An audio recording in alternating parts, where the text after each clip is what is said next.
My name is D.Nicole from Rewind and Review, and today I will be doing a recap and review of The Chi Season 4, Episode 5, The Spook That Sat by the Door. And you guys, a spook it was. So if I had to rate this episode, I would give it 4 out of 5 stars. This was a good mid-season episode that I believe was the climax of our season. So if you're new to my channel, welcome, welcome, welcome me, welcome you.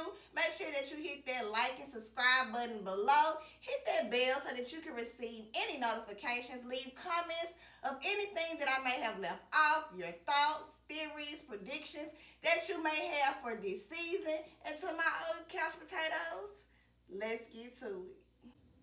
Alright, so this episode opens up. Duda, Tracy, and Gemma's daddy, I need to learn his name, are behind the scenes of the event that Duda asked Tracy to introduce him. So we know that Gemma dad thinks that he pretty much can tell Duda what to do because he feels as though it wasn't for him. If it wasn't for him, Duda wouldn't even be in office. So you guys, he is pretty much pressing all of the workers behind the scene. He asking Tracy to go over her speech again, and he is telling the workers how there hasn't been a big event there since the 1800s. And when that event was there, it definitely wasn't for no black people that looked like them there. And now they're running the actual event. So Tracy is thanking Duda for allowing her and Trig to have the opportunity to fix things. So I love Duda's theory of how you can't change a community until you live in it. So Tracy brings up Trinity, the girl who Imani was helping, asking Duda had he heard about that girl found in the trap house, and Duda's like he hasn't. But Tracy reassures him that he knows the person who does. So Duda has to let Tracy know that I have never told you that I was a saint. And Tracy asks him, are you still in bed with gangbangers? And y'all, Duda starts laughing. And so Tracy's like, oh, I guess I'm funny to you. And he tells her, look, I can't change who I was. Now, you can't, and now you can't either deal with it or you can get the fuck on. So now I'm like, yep, there goes that Duda I'm used to. So next we're with Kevin texting Gemma, and y'all, Gemma is giving our boy those short responses. You know, those responses that you give your boyfriend or your girlfriend when you're mad or you're just flat out done with them and you're just hanging on to the past. So Kevin is telling Gemma how he is about to get his tux, and do she want him to send pictures so so she can see the details, so they can coordinate. And y'all, she hits him with the nah, I'm good. So y'all, at this point, Gemma ain't even being her annoying self. She's not being herself. So Kevin is peeping something just is not right. So he like, you don't care about my tux, and y'all, Gemma hits him with the nah, it's not a big deal. And we all know damn well that it's a big deal to Gemma. So Kevin is like, it is for your dad, and Gemma's like, everything is a big deal to him. So Kevin is really peeping this distance texting through the text message. So he has to call her. And I believe to just hear how her responses are coming through her actual voice. And yes, Gemma was just as dry with her voice as she was in those texts. So Kevin is trying to come over and kick it, and Gemma gives him some excuse about her dad being there and she don't feel like him knocking every 5 minutes. Now, y'all, wasn't this the same little fast girl who Kevin was spending the night, jumping out of windows, getting dressed outside, going to the, anywho.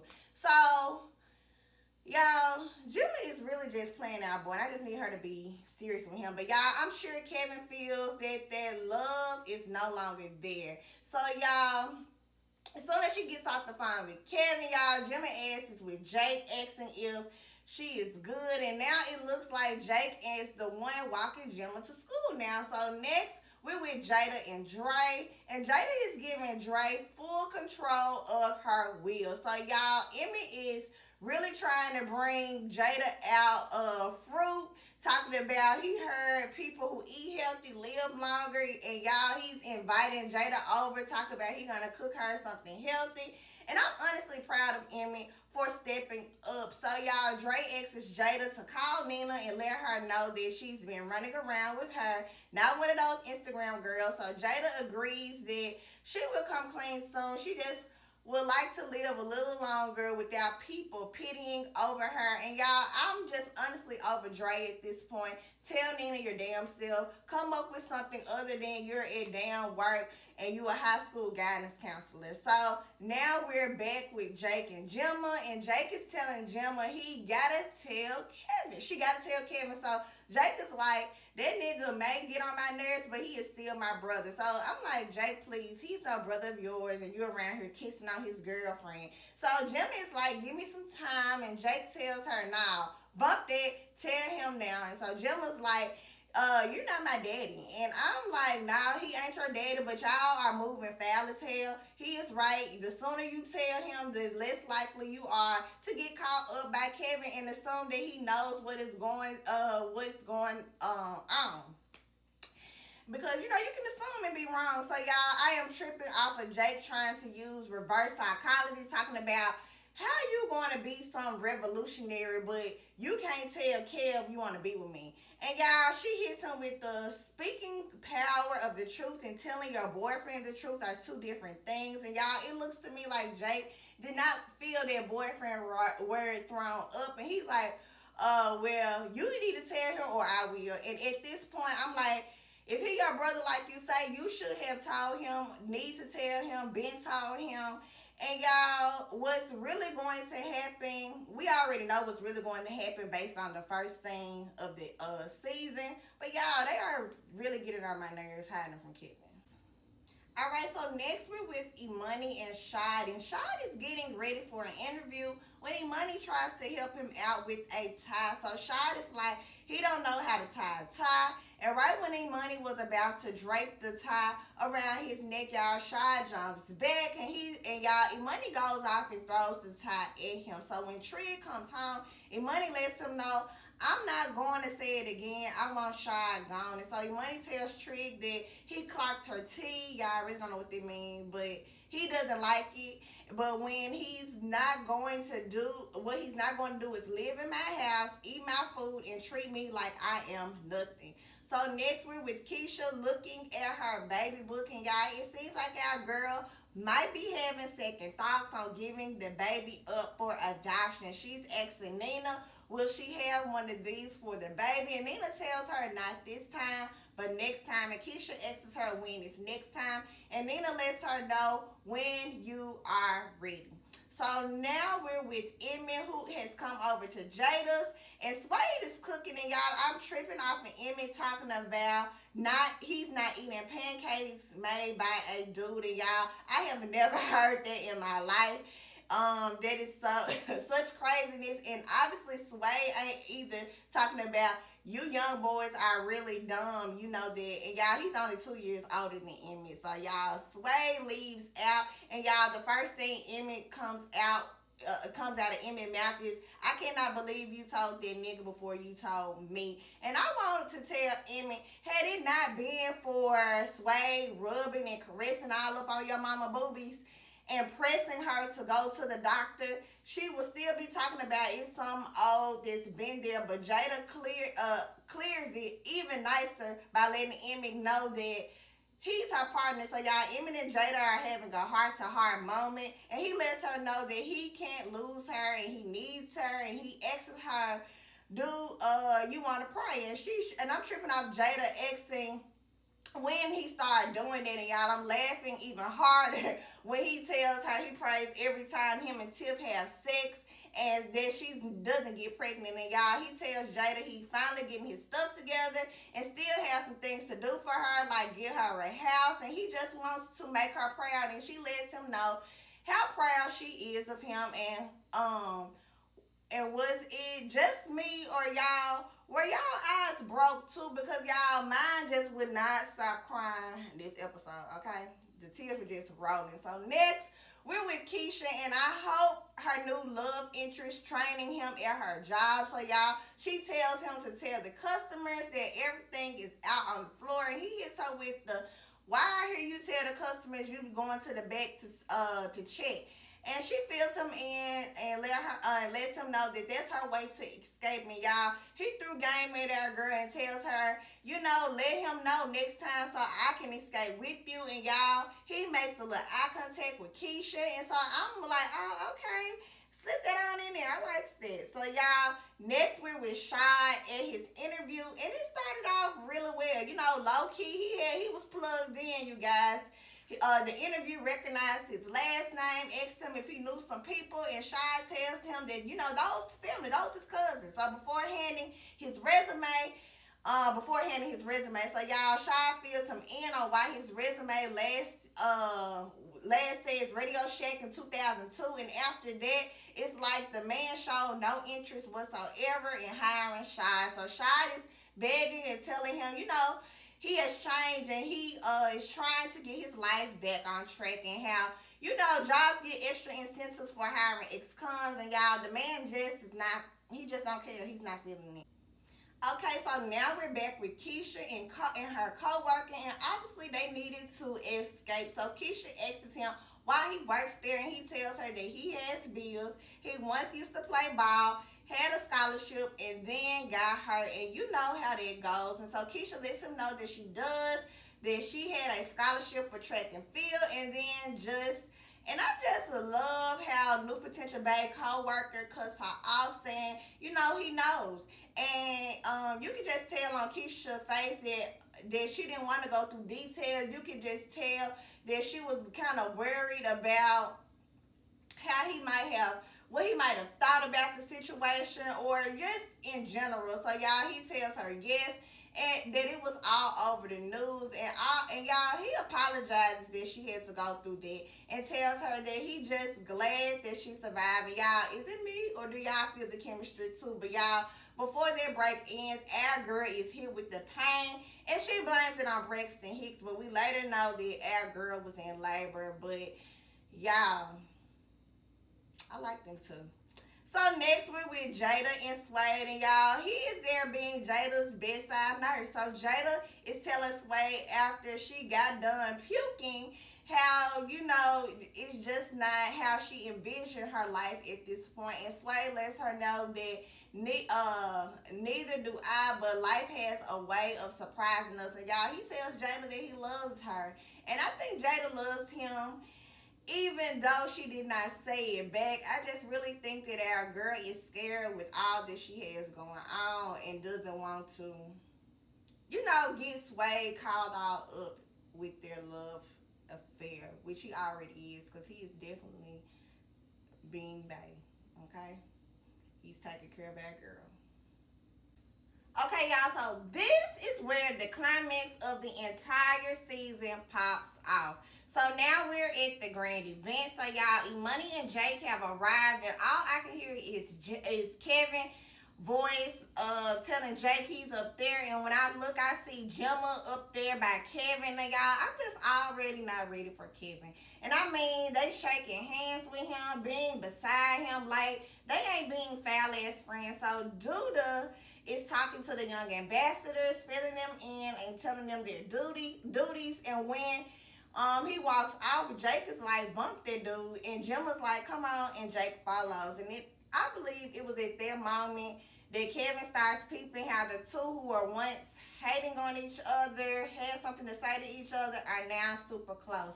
So after talking to a few people, I see Kevin is making his way towards Jake and Gemma.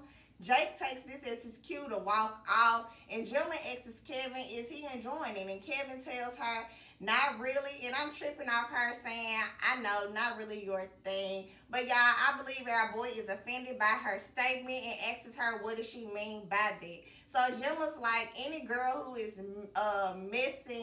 messing with any guy peeps Jake across the room, y'all. He's chopping it up with another girl. And Kevin asks Gemma, is she thirsty? And she's startled, I believe, because she feels as though maybe she has been caught looking at Jake across the room. But y'all, he asks Gemma if she wants something to drink, and y'all, she keeps hitting him with the nah, I'm good, and walks off. And it is at that point again that Gemma, I need you to just go ahead and confess, because the way you moving about you're about to get caught up, and y'all, she walks off, and I'm just really over her and want her to just break up with Kevin and stop stringing him along, because the way she's chasing after Jake at this event is just too much. So she walks over to Jake, pulls his arm, tells him that she knows what he's doing, and he's trying to make her jealous. And Jake, y'all, he asks her, "Is it working?" And she lets him know that it is. And y'all, he laughs and he walks off. And at this point, it seems as though Jake is sick of playing the waiting game for Gemma. So now we're at the Williams household, and our girl Keisha is officially in labor, y'all. They are prepping her for this home birth. So Duda and Rose are dancing when she informs Duda that she wants a spot on his administration. And y'all, Duda hits her with the biggest bitch please. So she lets him know that either you're going to give me job security or I'm going to serve you divorce papers. And we both know that that isn't a good look for you at this time. So, of course, Duda asks her, is she threatening him? And y'all, it's truly just irritating watching Gemma and Jake at the table giggle and laugh while all of this is going on, you guys. And y'all, Kevin is peeping it the whole time, and I'm just so happy that he's peeping and giving them side eyes. So now we're with Trig and Shad, who are at the bar, and Shad is thanking Trig, and Trig is asking him if he knows that he is like a brother to him. So Shad lets him know that he better be for doing time for him. So Trig lets him know that you didn't do time for me, you did it for yourself. I was a lookout, nothing else. And Shad lets him know that I still could have turned you in. And so Trig tells Shad that, you have to move out soon. You can't be beefing with Imani. She's the lady of the house. And y'all, Shad tells him how Imani is not a lady. And Trig is like, yes, she is. And y'all, Shad asks Trig, is he gay? And Shad, at this point, you just should have shut up because you just sped up your move out day. So Trig tells him that, he wants him out by the weekend. So Shad's like, you giving me an expiration date? You mean that thing over there mean more to you than me? And I'm over here like, okay, so you did say you went to jail in 2002. Are you sleeping with him? No. So it's just those two things for me that are winners except for Trig. But y'all, Trig is like, she a woman, my woman, and yes, she does. And I'm like, yeah, that's right. That is how you take up for your boo. So y'all, we're back at the event, and Tracy is now giving her introduction speech. During the speech, Jake and Gemma have snuck off. Y'all, well, really, Gemma is chasing him around. And y'all, Kevin makes it to the table to see that their chairs are empty and automatically know that his ass turns into Inspector Gadget. So Gemma finally catches up to Jake, who is ready to go home because he feels as though he does not belong. And the only reason he was asked to be an ambassador was from his incident with the police and how he is no one's charity case. So Gemma's like, she knows that. And so Jake is like, why won't you tell anybody about us then? I ain't good enough to bring home to your bougie ass daddy. And Gemma starts talking about it's complicated. And I'm just trying to figure out what's complicated that you're actually going through. You're trying to find out who you like the most. It seems like you like the person who you chasing around. I don't know what's complicated about this. So Jake tells her it ain't complicated, and Kev looks better on your arm than me. And she tells him that Kevin approached her and he didn't. And y'all, Jake is like, he don't chase bitches, and Jim is chasing him. And y'all, I just ain't gonna lie, I chuckled because she's chasing him. So Jim is telling Jake to stop talking like that, and he's talking about that's how he talking. Jim asked him, do he want to get out of there? And y'all, I'm just trying to understand what exactly do they mean by getting out of there, because they end up on the damn stairwell. If they were supposed to be getting out of there, they should have got out of there. So y'all, I'm also trying to understand how Kevin knew to even go down that little hallway. Like, how did Kevin even wander over there? But y'all, I'm heartbroken for him to see Jimmy and Jake kissing all over each other, tongues all down his mouth. And Gemma was about to go after him, y'all, and Jake grabs her arm to stop her. And y'all, I'm just in disbelief, even after seeing the first episode of the season, and I knew what to expect. I'm just shocked because no remorse is given. Kevin is running down the hallway in tears. Yeah, Jimmy and Jake are walking with their fingers interlocked. Just messy with with no fucks given down this damn hallway. Y'all, poor Kevin. All right, so Duda has just given his speech, and I don't know if he has went and found Tracy, but y'all, he goes to tell her that he's going on to the roof, and he'll love for her to join. So she tells him that she's going to go shake a few hands first, and then she'll head up. So as soon as Duda is walking off from church, Tracy, Gemma's dad, walks up talking about be careful, and Duda lets him know how he is grown, and Gemma's dad is like, and you are a man, and y'all, I am tripping that Duda tells this man to mind his business. I'll take care of mine, and Gemma's dad tells Duda how he wouldn't even be there if it wasn't for him. And y'all, Duda is like, I don't owe you shit. And I'm like, yeah, I'm really over that excuse, Gemma Daddy. You keep using it, blah. And so you did not make the people go in the booth and vote for Duda on their ballot. Yeah, you might have helped him with your referral, but no, he don't owe you a damn thing. So we're with Kevin, who has made it outside, y'all. I don't know if Kevin is drunk, high, but y'all, he is out of it. I just hope that he is headed home and not to find him some damn drugs and not to find him no damn liquor. Because we know our boy loves to self-medicate. So next we're with Emmy and Darnell. And Emmy is telling Darnell that he has spent some time with his mother that day. And y'all, Darnell is...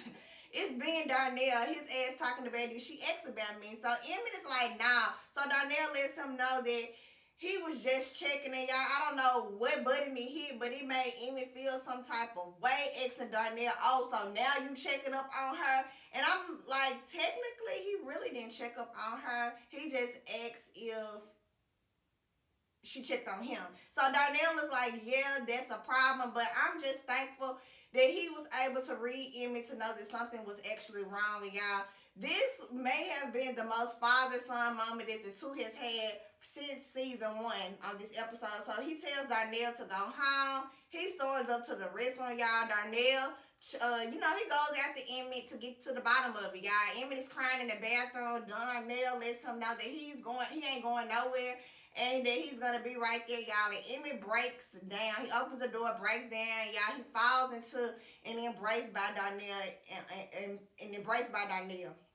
So we're with Keisha, y'all, and she has been a superwoman. She has gave this natural birth, and she has did the thing. And y'all, I don't know if Keisha is having second thoughts, but I feel like she felt connected to that baby during those couple of seconds before they handed the baby over to Octavia. So next we're in the room with Duda.